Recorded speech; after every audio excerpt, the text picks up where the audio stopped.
wabarakatuh. Astaghfirullah Rabbal baraya. Astaghfirullah minal khataya.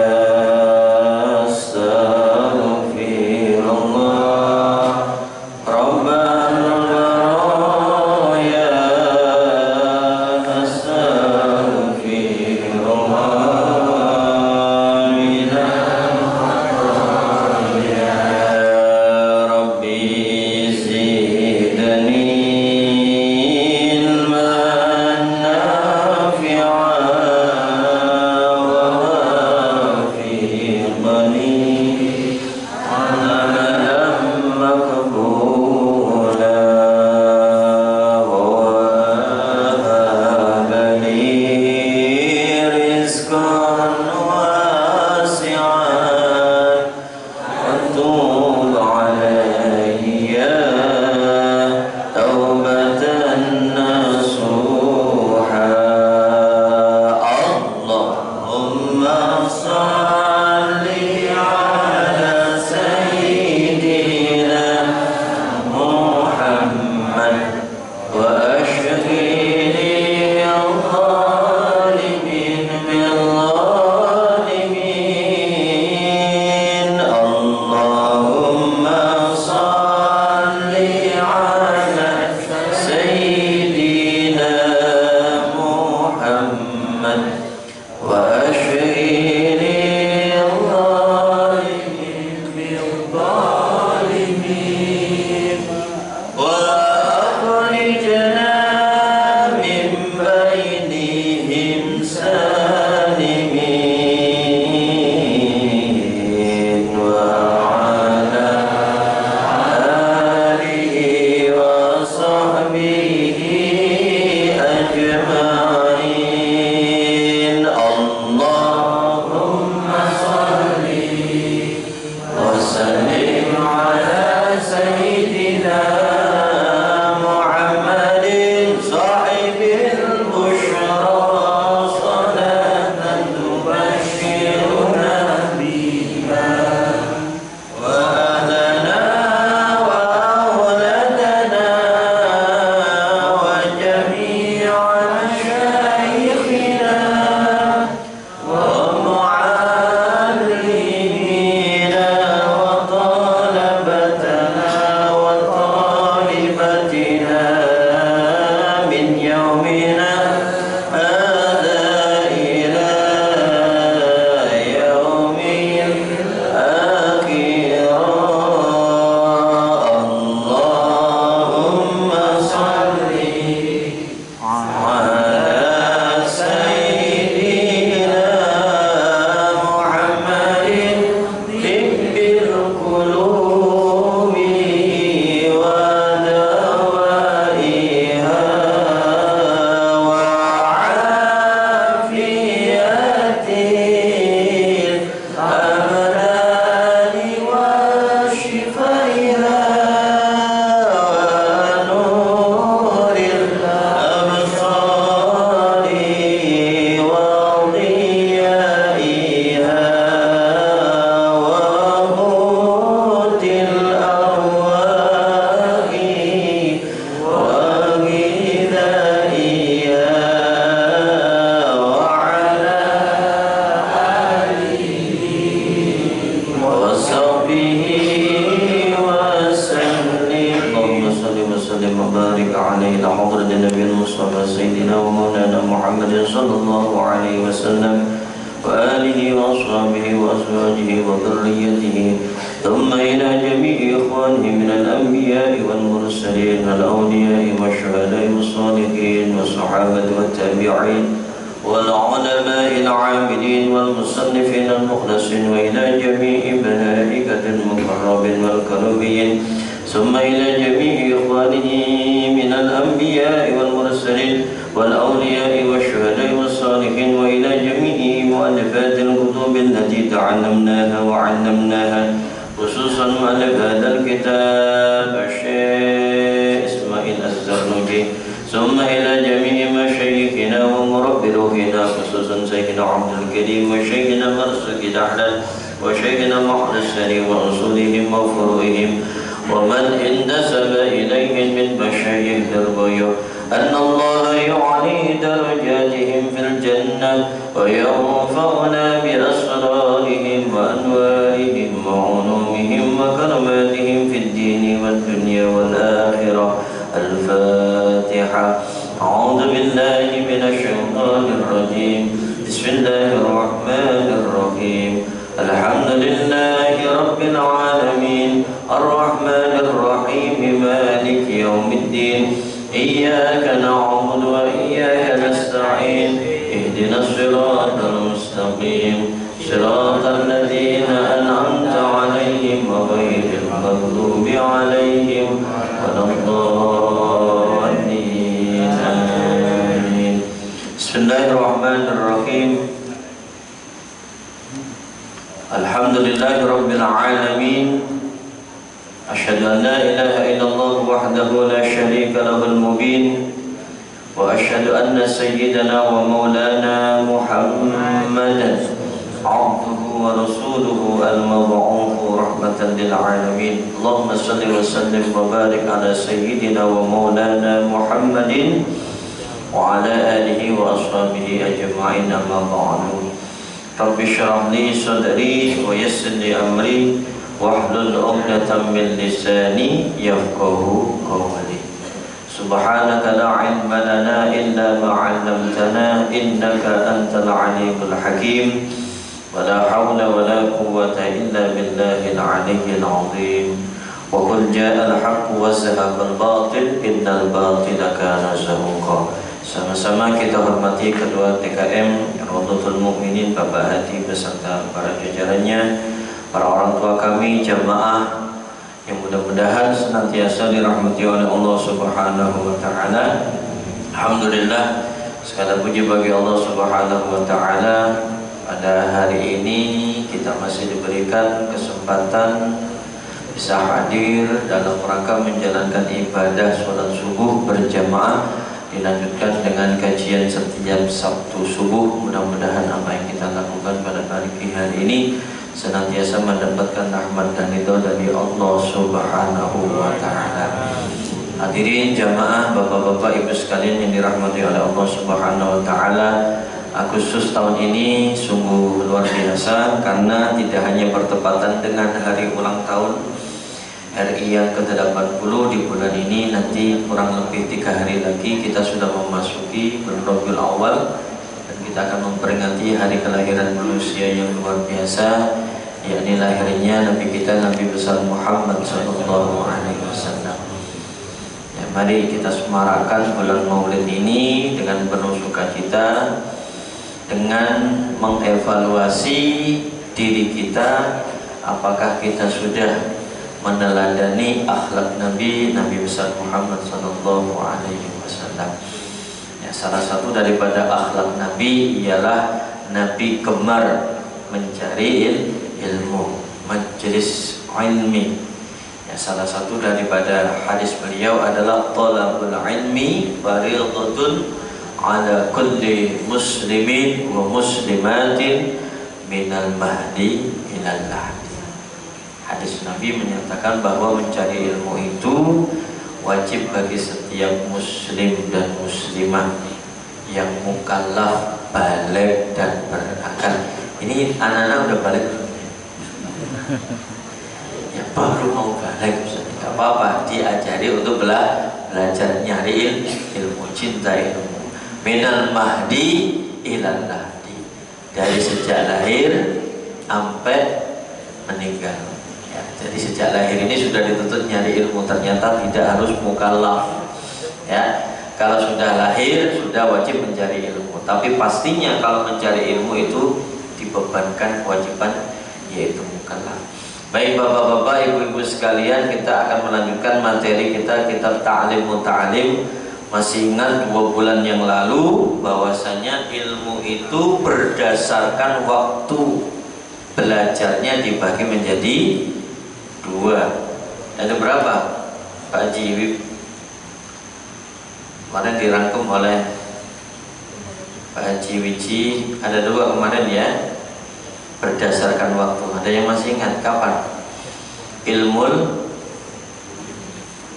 wajib, ilmul hal, ilmul ma'al, panjang ini ya. Ilmul hal itu adalah ilmu yang dipelajari di saat kita membutuhkan pada saat itu juga ya. Orang kalau mau dagang berarti wajib belajar ilmu tentang dagang biar tidak ada riba, halal gitu. Kalau orang mau nikah berarti minimal dia harus belajar ilmu tentang nikah, fikih nikah, apa aja rukun-rukunnya, di dalam rukun itu ada syarat-syaratnya. Itu namanya ilmul hal. Nah, kita mau sholat setiap 5 waktu berarti harus ngerti ilmu sholat, syarat, rukunnya dan lain sebagainya apa aja. Itu Pak ya, itu namanya ilmul hal, belajar ilmu berdasarkan kebutuhan ya. Kalau ilmu ma'al, ilmu yang dibutuhkan nanti, belum saatnya, nanti akan dibutuhkan. Misal untuk anak-anak sekecil ini ilmu tijarah atau jual beli nanti, karena masih belum saatnya mereka berbisnis. Nanti dia akan belajarnya. Kalau bapak-bapak kita yang sudah menjalani, maka ilmu dagang ini termasuk ilmu hal. Jadi sesuai dengan kebutuhan masing-masing kita. Itu Pak ya, berdasarkan waktu. Pun kembali lagi bahwasanya ilmu itu ya, di sini disebutkan oleh beliau Imam Az-Zarnuji, syaraful ilmi, keutamaan ilmu, la yakhfa, tidak diragukan lagi, ala ahadin, bagi setiap orang. Orang yang memiliki ilmu tidak diragukan lagi keutamaannya. Bahkan di dalam Al-Quran Allah berfirman, a'udzubillahi minasyaitonirrajim, surat apa itu ya? Syahidallahu annahu la ilaha illahu wal malaikatu wa ulul ilmi qaiman bil qist. Jadi Allah, malaikatnya dan orang-orang yang berilmu bersaksi. Jadi habis Allah, malaikat, kemudian orang-orang yang berilmu bersaksi bahwasanya tiada Tuhan selain Allah. Jadi urutan orang mulia, urutan derajat orang mulia itu Allah yang paling utama, Rasul baru setelah itu orang-orang yang berilmu. Itu menunjukkan orang berilmu itu sangat dihargai. Gitu. Kita masih ingat di zaman Jepang dibom oleh sekutu, Pak ya. Di mana Pak? Hiroshima dan Nagasaki. Setelah dibom hancur, ya, hancur semua. Apa yang dilakukan oleh orang Jepang, oleh pemerintah Jepang, Raja Jepang? Jepang itu pemerintahan apa raja ya? Kaisar memerintahkan apa? Cari siapa Pak? Guru-guru yang masih hidup.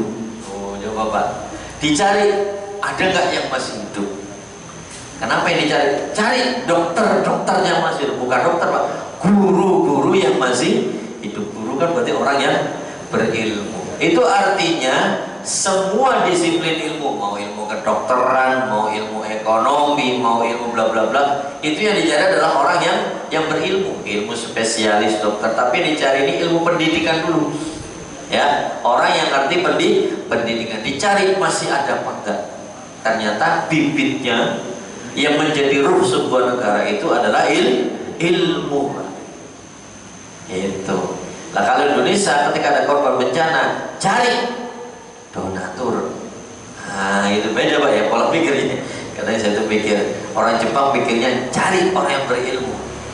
Kalau bisa cari dana untuk pemulihan daerah. Itu beda prinsipnya Pak ya. Jadi keutamaan ilmu itu sungguh luar biasa. Di dalam ayat lain Allah berfirman, yarfa'illahu alladziina utul ilma darajat. Allah akan angkat beberapa derajat orang-orang yang berilmu. Nah, kalau ada pertanyaan, Ustaz, ilmu yang dimaksud di sini itu ilmu apa? Jelas yang pertama itu adalah ilmu agama. Setelah itu baru disiplin ilmu yang lain. Coba lihat Pak, orang berilmu itu apa ada yang gembel Pak? Dokter apa ada yang gembel? Gak ada. Ya, dosen apa ada yang gembel? Gak ada. Ya, semuanya itu berilmu. Jadi hidup ini harus ada ilmunya. Ilhuwa, kenapa ilmu itu mulia? Ya, ilhuwa karena ilmu itu al-mukhtassu hanya dikhususkan bil insaniyati terhadap manusia. Jadi Allah memberikan pengetahuan ini dari sekian makhluk yang diciptakan itu hanya kepada manusia. Malaikat bagaimana Ustaz? Malaikat diberikan ilmu tapi terbatas. Ilmu manusia juga terbatas, tapi keterbatasan ilmu malaikat lebih lagi daripada keterbatasan ilmu yang dimiliki oleh manusia. Contoh munkar nakir, ilmunya yang dia tahu hanya man rabbuka. Siapa lagi? Waman ikhwanuka, wama kiblatuka, dan seterusnya. Hanya itu aja. Maka di dalam kisahnya Imam ahli Nahu, Imam Sibawayh, diriwayatkan ketika beliau meninggal di alam barzah ditanya oleh munkar nakir, ya, man rabbuka, nanya kan gitu Pak, man rabbuka. Karena beliau ini orang soleh, kekasihnya Allah, ahli asli bahasa Arab, gramatika Arab. Ditanya balik sama Imam Sibawayh, Pak, man nakir, man itu kedudukannya sebagai apa? Paham gak Pak? Man itu jadi apa? Rabbuka itu jadi apa? Kenapa ini dibaca Rabbuka, kok nggak Rabbika atau Rabbaka? Pelongo-pelongo malaikat. Lah, apaan ini? Kita tanya kok kita dibalik tanya. Paham maksud saya? Karena ini kekasihnya Allah, berani balik nanya. Coba kalau kita Pak ditanya gitu, udah gemeteran Pak ya? Ayo udah kekencing-kencingan, matanya melotot lagi malaikat munkar lagi golak gitu ya. Karena beliau itu orang dekat sama Allah, ahli ilmu, ya Allah muliakan. Ditanya balik munkar nakir, man itu jadi apa? Rabbuka itu jadi apa? Pelongo-pelongo akhirnya lapor, ya Allah, ini ada manusia yang saya tanya kok malah balik nanya, dan kita gak tahu, tidak tahu jawabannya. Udah, lepaskan saja, dia itu hambaku yang soleh. Akhirnya lolos. Ini bukti bahwasanya malaikat munkar nakir pun hanya taunya itu tadi Pak, nggak tahu apa, walaupun dia diberikan pengetahuan. Paham lagi? Jadi pengetahuan atau ilmu pengetahuan itu hanya dimiliki oleh manusia. Makhluk selain manusia tidak. Yarfa'il ladzina amanu utul ilma, alladzina utul ilma darajat. Ya, hanya diberikan oleh orang-orang yang berilmu, yaitu manusia. Kenapa hanya diberikan oleh kepada manusia? Li'anna jami'al khisal siwal ilmi yashtariku fiha al-insu wal hayawan. Karena semua perkara kecuali ilmu pasti dimiliki oleh manusia dan hewan atau makhluk yang lainnya. Contoh, berani itu tidak hanya manusia yang pemberani, hewan pun juga berani. Macan, singa, wajah kuat, pemberani, manusia juga berani. Ya, jaro'ah, sajaah sama jaro'ah sama. Contohnya Asad itu singa. Ada manusia yang julukannya Asadullah. Siapa dia? Sahabat yang julukannya Asadullah siapa? Singanya Allah, Umar bin Khattab. Singanya Allah, manusia tapi dijuluki singa, pemberani. Berani bukan istimewa untuk manusia, tapi hewan pun juga punya. Kuat, wal kuwah, kekuatan. Ada manusia sakti, ada hewan yang kuat juga.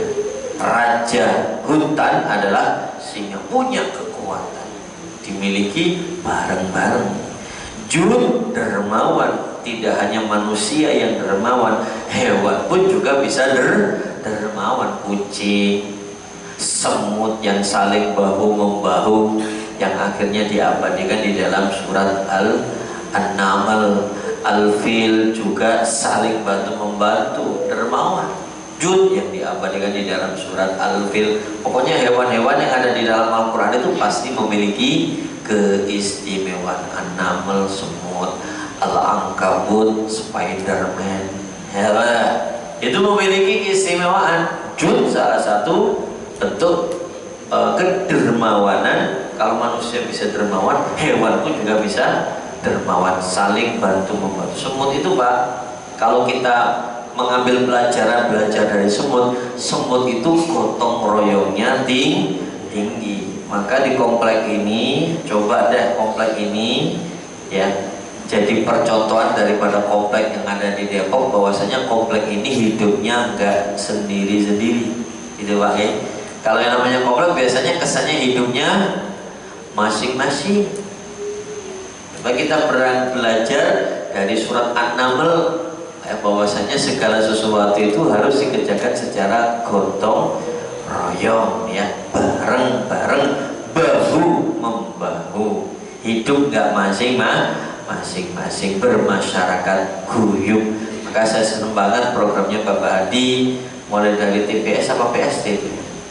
Tabungan TPS, PST ya, tabungan akhirat, itulah intinya ya. Kemudian ada program UMKM ya, yang itu merangkul semua pihak ya, biar kita berasa saudara, seakidah, seagama. Kalau nggak seakidah, seagama, setanah air ya, sekomplek lah minimal. Guyup, ngerti tetanggaku yang sana itu namanya ini, anaknya ini ya, gitu Pak ya.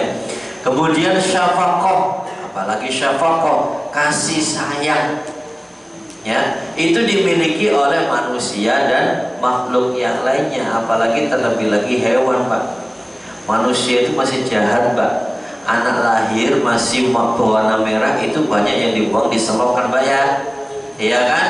Bayi lahir dibuang diselopkan karena itu hasil dari perbuatan haram.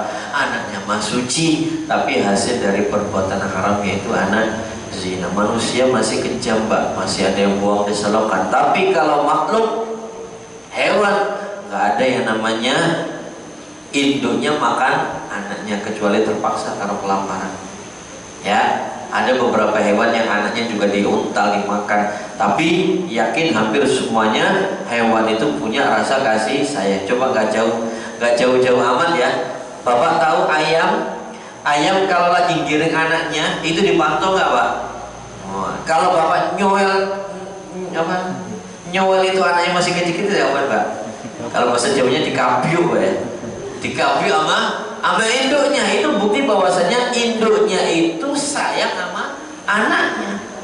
Syafaqah, kasih sayang itu tidak hanya dimiliki manusia, makhluk yang tidak punya akal, hewan itu bisa memiliki rasa kasih sayang. Kok ada ibu ya, ibu kandungnya buang anaknya itu ya, kok ada itu ya, juga punya rasa kasih sayang. Maka itu ya, sekali lagi saya ulangi, selain ilmu itu semua dimiliki oleh makhluknya Allah. Maka ilmu itu adalah sesuatu yang istimewa. Orang yang memiliki ilmu maka dirinya akan menjadi istimewa. Gitu Pak ya, bisa dipaham ya. Maka dari itu, wabihi adharallahu fadla Adam alaihi salam alal malaikati wa amarahum bisujudillah. Oleh karena itu, ilmu hanya dimiliki oleh manusia. Allah tampakkan keutamaan Nabi Adam alaihissalam kepada malaikat-malaikatnya, dan Allah perintahkan mereka sujud kepada Adam dalam rangka penghormatan. Sujud di sini bukan sujud menyembah, tapi di sujud di sini adalah sujud penghormatan yang diabadikan di dalam salah satunya adalah surat Al-Baqarah. Ya. Ilqala jahilun. Surat Al-Baqarah ayat 30 Allah berfirman, a'udzubillahi minasyaitonirrajim. Kecil Pak ya. Wa idz qala rabbuka lil malaikati inni ja'ilun fil ardi khalifah. Ingatlah wahai Muhammad ketika Tuhanmu berkata kepada malaikatnya, sesungguhnya aku akan menciptakan di bumi ini khalifah. Khalifah itu arti kasarnya pengganti. Loh, berarti ada yang diganti dong Ustaz? Iya. Sebelumnya siapa yang menempati bumi? Mereka adalah Banul Jan.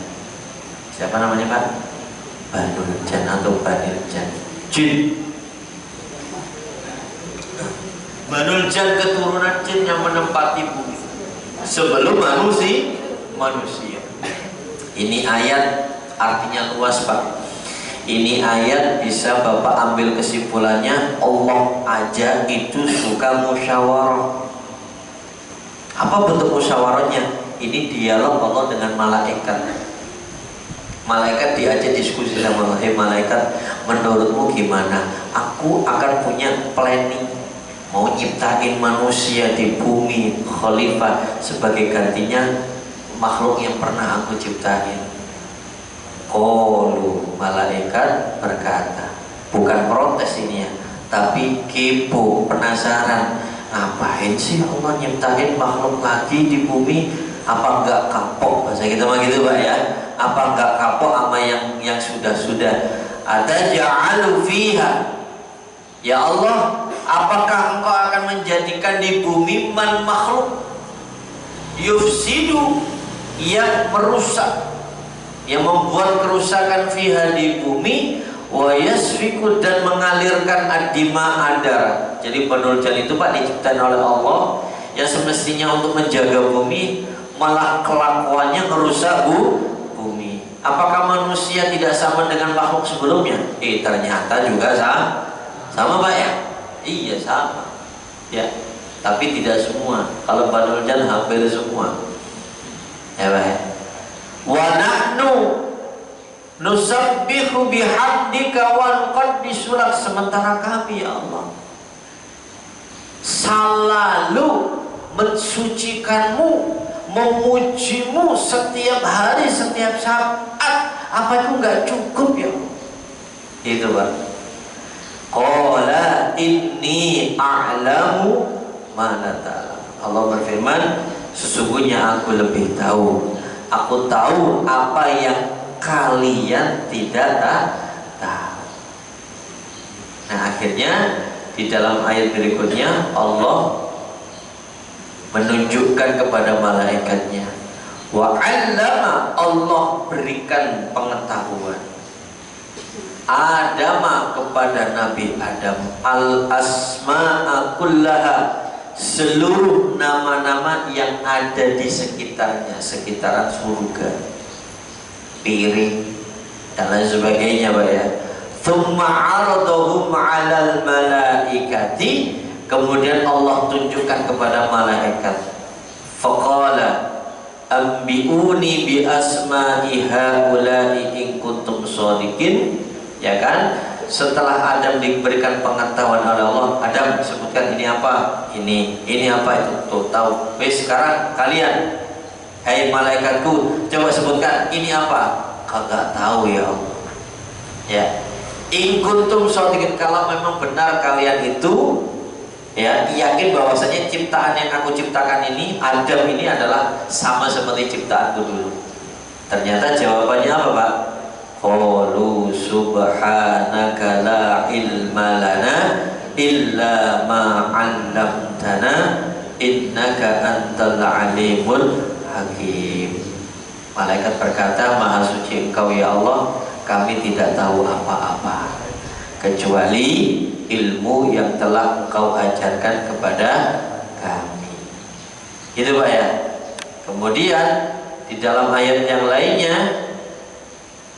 disebutkan berikutnya, wa idh qulna lil malaikati isjudu li adama fasajadu illa iblis aba wastakbara wa kana. Oleh karena itu wis sekarang kamu hormati, berilah penghormatan kepada Adam, karena Adam dan keturunannya aku kasih keistimewaan, yaitu berupa ilmu. Allah tunjukkan kepada malaikatnya bahwasanya manusia itu istimewa. Akhirnya mereka malaikat sujud kecuali satu, yaitu iblis. Loh, ternyata Pak, dari ayat ini ulama itu menafsirkan luar biasa. Illa iblis, itu ada kalimat illa Pak ya, nggak bisa digedein. Illa itu kalau dalam ilmu nahwu yang mana istisna. Istisna itu artinya pengecualian.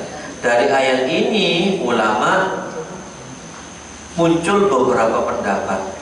Malaikat iblis itu bagian dari malaikat atau bukan ya?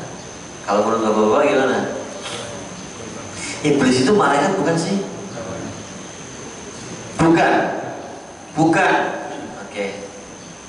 Fasajadu, mereka malaikat sujud illa iblis. Berarti yang diperintah itu semua, bahkan iblis. Nah, ulama berbeda pendapat.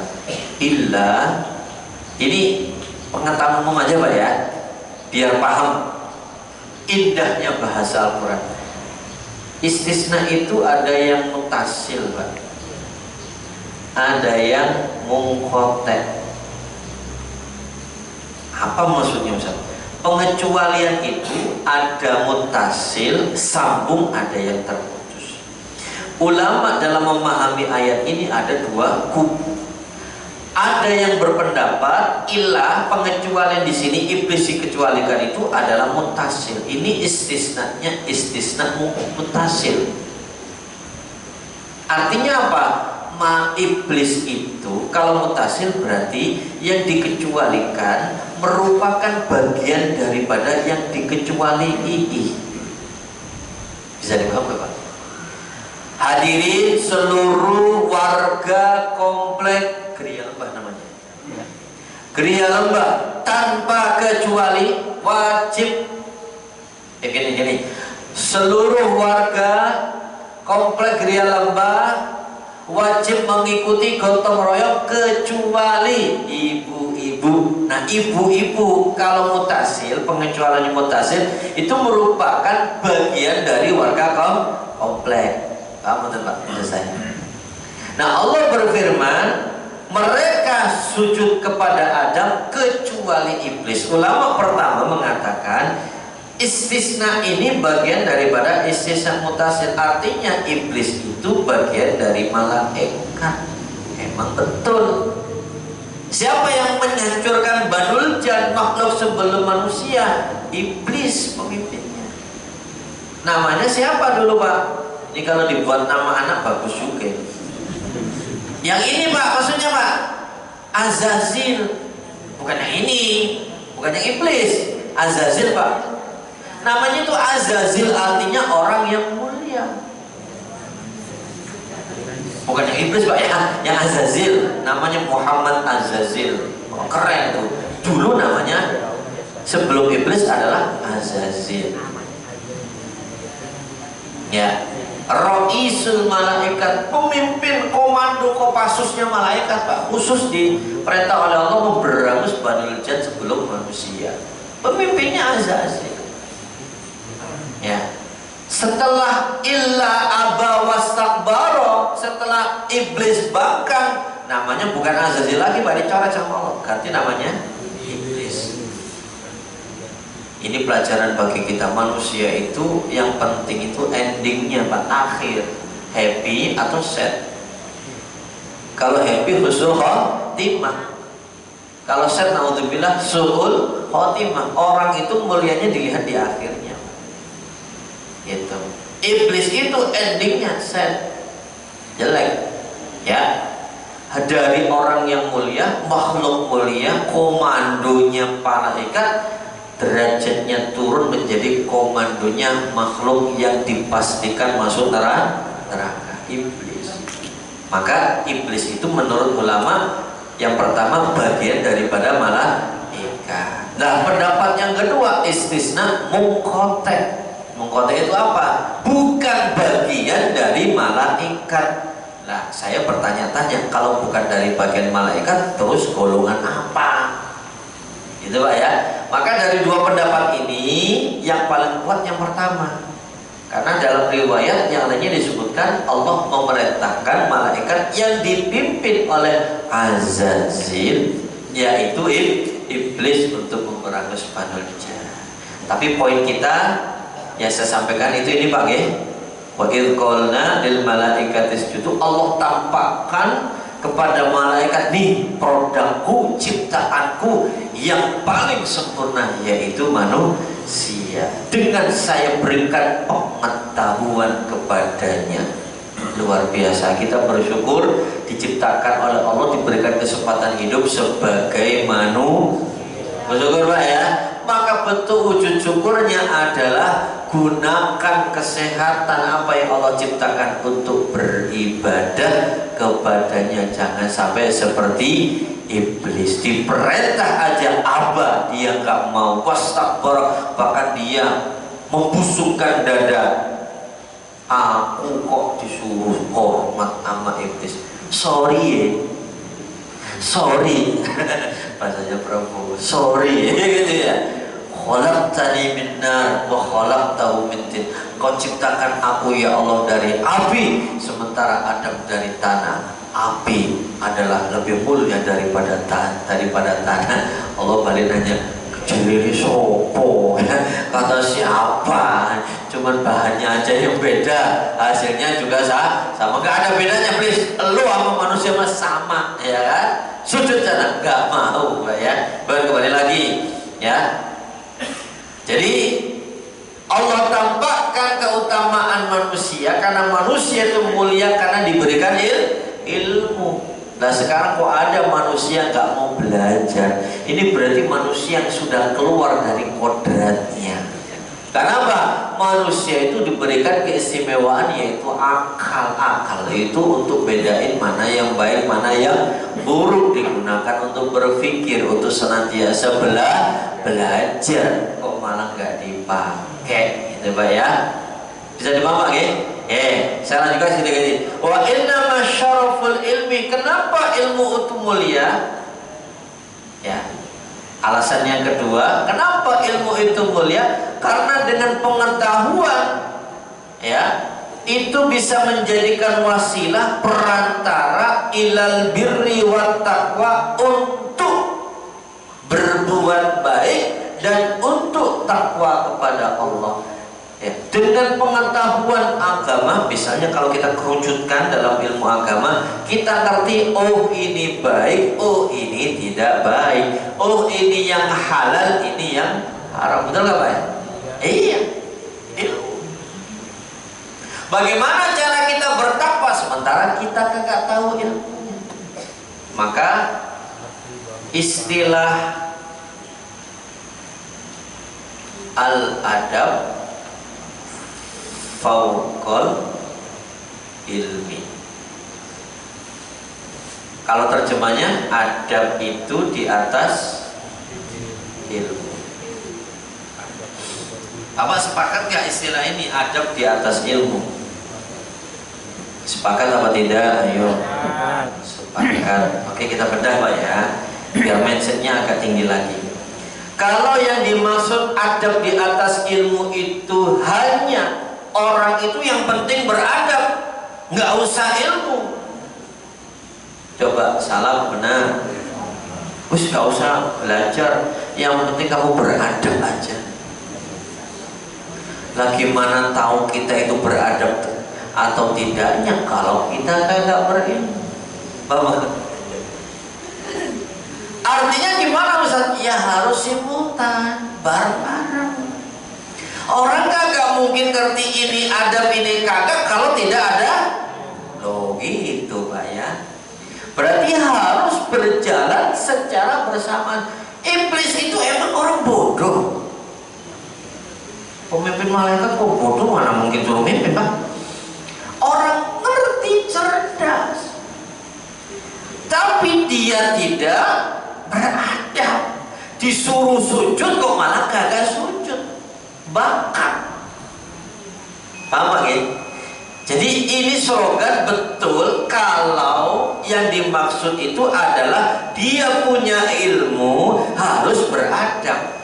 Tapi ketika dijalankan secara berjamaah, bareng-bareng secara simultan, prioritas itu adab. Bukan berarti adab doang tapi kagak ada ilmu. Kenapa? Karena orang itu gak mungkin ngerti dia sudah beradab atau tidak kalau tidak dibarengi dengan ilmu. Gitu.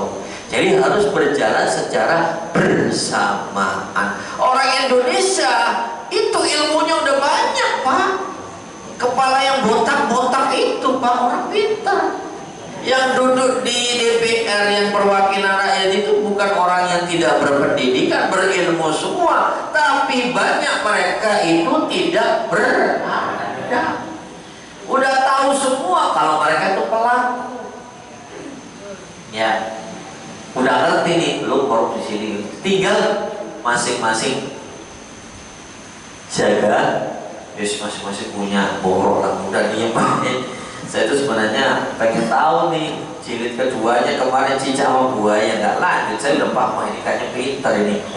Nggak laku saya terusin. Netizen yang maha benar dengan segala komentar itu kuat bro. Udah kita akur aja. Akhirnya salaman ya, salaman. Padahal itu strateginya hebat itu. Biarin aja itu bongkar-bongkaran Pak ya. Yang bongkarnya cuma satu. Ya mereka udah ngerti ya ternyata. Mereka itu pintar Pak. Jadi masing-masing udah punya borok, ya tinggal diem-dieman aja. Kalau udah saling buka satu, buka semua. Orang Indonesia itu pintar-pintar Pak. Tapi sayangnya pintarnya tidak dibarengi dengan akhlak. Ya ini krisis yang di Indonesia ini. Ya. Mencerdaskan bangsa itu sayangnya yang dicerdaskan oleh pemerintah kita itu hanya ininya doang ya, SQ-nya kagak ada Pak, kedekatan kepada Allah. Akhirnya apa? Ilmu itu menjadi bumerang, ilmu itu menjadi kesombongan kayak iblis. Ini waktunya udah habis ya? Ya Allah cepet banget sih. Harus satu kali iman ini ngajinya. Mohon ada pertanyaan? Sedikit lagi Pak. Alladzi yastahiqu biha al-mar'a al-karama indallah was-sa'adah al-abadiyah. Ya. Ilmu itu menjadi wasilah, menjadi perantara, menjadi media kita menjadi orang-orang yang bertakwa. Kita ngaji di sini. Kita ngaji di sini motivasinya adalah berdasarkan ilmu. Karena apa? Satu, belajar itu adalah perintah Allah. Dua, belajar itu bisa mengangkat derajat Allah Subhanahu wa Ta'ala, yang sehingga dengan ilmu manusia itu menjadi mulia, karamah di sisi Allah. Dengan ilmu orang itu insya Allah bahagia selama-lamanya dunia akhirat. Amin amin Allahumma amin. Mudah-mudahan sedikit materi ini selalu memotivasi kita untuk selalu menjadi pribadi yang terus belajar. Karena apa? Karena Allah berfirman wa ma utitum minal ilmi illa qalila. Ilmu yang dikasih kepada kita itu cuma secuil sedikit banget. Maka kita tidak boleh bangga atau puas dengan ilmu yang sudah kita miliki sekarang. Saya pun juga terus belajar sampai akhir hayat nanti. Mudah-mudahan Allah Subhanahu wa Ta'ala memberikan istiqomah kepada kita untuk senantiasa berada di jalannya lurus sampai akhir hayat kita. Amin amin ya rabbal alamin. Kita tutup dengan bacaan hamdalah. Alhamdulillahirabbil alamin. Kafaratul majlis. Subhanakallahumma wa bihamdika asyhadu an la ilaha illa anta astaghfiruka wa atubu ilaik. Mohon maaf lahir batin apabila ada salah kata. Assalamualaikum warahmatullahi wabarakatuh.